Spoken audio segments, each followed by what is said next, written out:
mogoče vprašala, značilno za že nekaj časa v bistvu v mestnih občinah dve pomembni nekako obvladujejo tudi vaši kandidati in liste, je, da v bistvu zmagujejo aktualni župani, ki jih recimo širša javnost nekako uvrša med tako imenovane župane šerif, če približno veste, kaj mislim.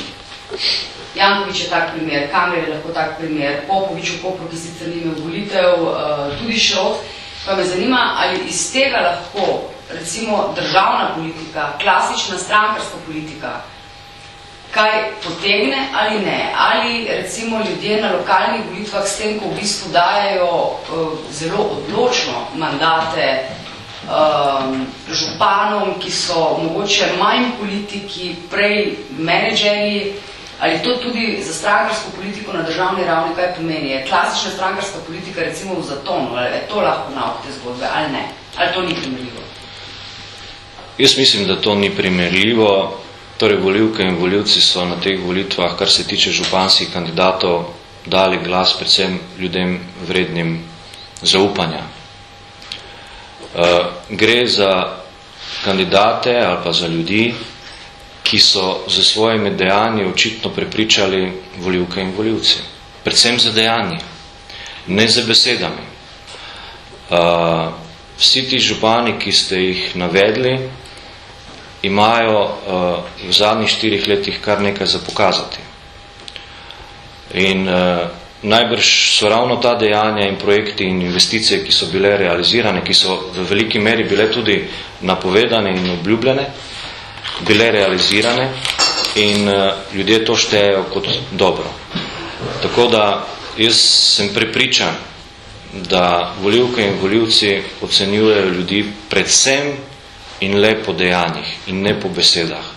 In če župan, pa pustimo zdaj velike občine, tudi sicer župan, v svoji občini trdo dela in naredi veliko dobrega za to občino in da ob tem seveda ne dela nekih velikih neumnosti, napak, ljudje preprosto zaradi tega zaupanja tem županom dajo podporo in na teh volitvah se je izkazalo, moja ocena je, da je enih 70 do 80, če ne celo več odstotkov obstoječih županov preprosto dobilo podporo ravno iz tega razloga in ob dejstvu, da so ljudje vendarle pragmatični in da ne želijo prevelikih sprememb in turbulenc. Če zadeva funkcionira in je dobra, preprosto se ne odločajo za spremembe. To je zdaj pokazalo že kar nekaj lokalnih volitev. Ampak kako se recimo potem konkretno razlagate recimo Jankovićevo zmago, ne?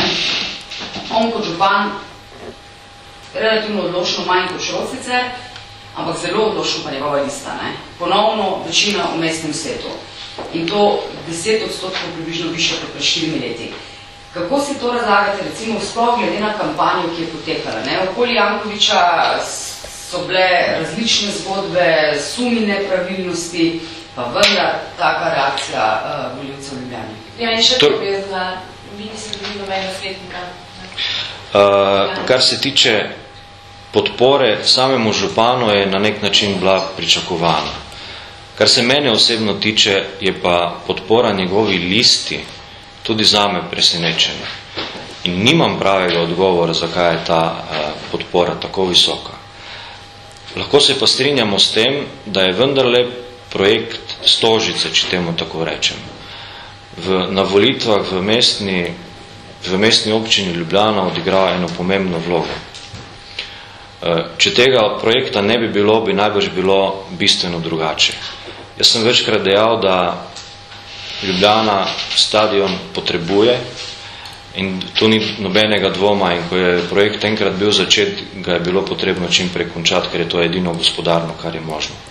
Je pa seveda vprašanje, kako dolgo bo mestna občina Ljubljana in država Slovenija zaradi tega projekta bolela glava. Torej, moja ocena je, da je ta projekt v tem primeru odigral pomembno vlogo. Kar se tiče Slovenske ljudske stranke in mestne občine Ljubljana, naš cilj je bil, da bi vendarle poskušali ponovno zasesti stolček v mestnem svetu. To je bila naša velika želja, kot kaže, nam to ne bo uspelo in smo seveda zaradi tega razočarani. Kljub temu, da smo vložili ne veliko sredstev, bom rekel, ampak predvsem veliko napora, veliko dela, veliko smo se angažirali, tudi sam osebno, ampak nam žal to ni uspelo. Kako pa ocenjujete nekatere ideje, pobude, ki so se potem malo tudi umaknile o predčasnih volitvah zaradi slabega rezultata, ki ga je dosegla vladajoča koalicija, razen izjemno Desusa na volitvah zdaj? Torej, kar se tiče rezultatov, v tem trenutku kaže, da seveda, da je koalicija dosegla slab rezultat kot celota.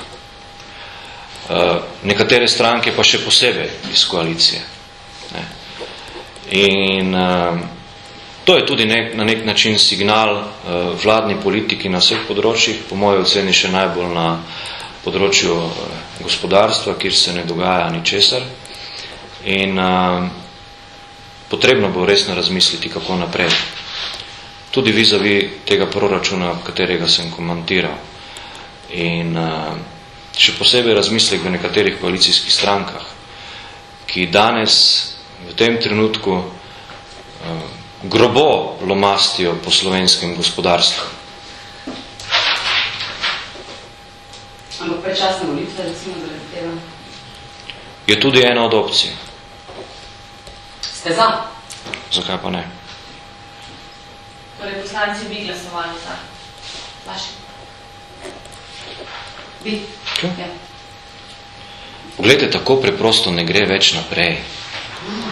Ne gre naprej tako. In vse velike besede, ki smo jih deležni, lepo in prav. Ampak ljudje imajo vsega dovolj. Jaz sem danes bil imamo mesečne, bom rekel, mesečna oddaja na Murskem valu, kjer se pomurski poslanci na nek način pogovarjamo z volivkami in volivci o težavah generalno. V oddajo je klicala ena gospa, približno tako je rekla: gospodje poslanci, imam pokojnine 300 evrov. Pogovarjate se o zamrznitvi pokojnin. Povejte mi, kako bom plačala drva, kako bom si kupila kruh, kako bom preživela, ali pa me naj raje kar živo zakopljajo. Zdaj, približno tako sem povedal v tej smeri. In če bomo tako naprej imeli takšen odnos, predvsem do gospodarstva, kot ga imamo in kot ga ima ta vlada do gospodarstva, in da bomo največji poudarek, jaz se strinjam, namenjali sociali, ne, najbrž bi bilo bolj modro, da bi večjo pozornost posvetili gospodarstvo in bi s tem reševali tudi socialo. In ne vem, iz teh proračunov, ki so danes na mizi, jaz ne vidim neke svetle prihodnosti, me je zelo žal.